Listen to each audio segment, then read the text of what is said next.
dalam tindak pidana ini sampai saat ini yang bersangkutan adalah objek yang diperdagangkan, jadi korban.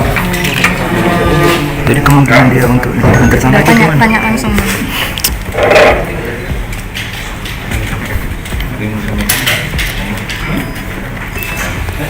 Agak geser ke kiri Mbak. Sini.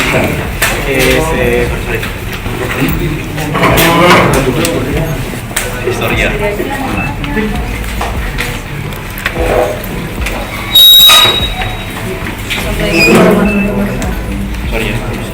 Buat Mbak.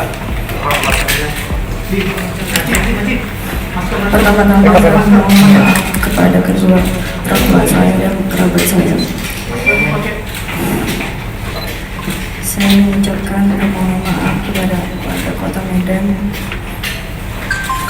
dan berterima kasih kepada Bapak Kapolda Sumatera Utara, Bapak Kapolres Sumatera Medan, dan saat ini Kapolres yang sudah menjaga saya selama di Kota Medan, dan tim penasehat hukum Marci dan Kak Putri. Satu saya di sini sebagai hanya saksi.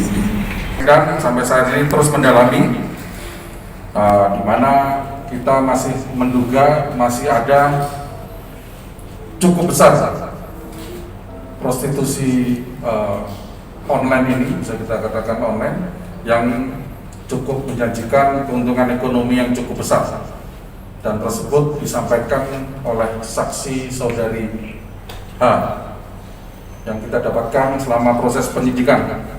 Kemudian rencana tindak lanjut yang akan dilaksanakan oleh rekan-rekan penyidik, yaitu yang pasti adalah melengkapi administrasi penyidikan, kemudian menyita barang bukti, yaitu CCTV yang ada di hotel dan mungkin tempat-tempat tertentu nanti, termasuk pemeriksaan pendalaman kepada tersangka, dan kita akan melakukan penahanan kepada saudara R atau tersangka. Kemudian kita akan bentuk tim untuk mengejar tersangka saudara J yang kita duga masih ada di Jakarta, dan akan apabila sudah lengkap kita akan mengirimkan ke JPU. Jangan lupa subscribe, share, komen, dan like ya.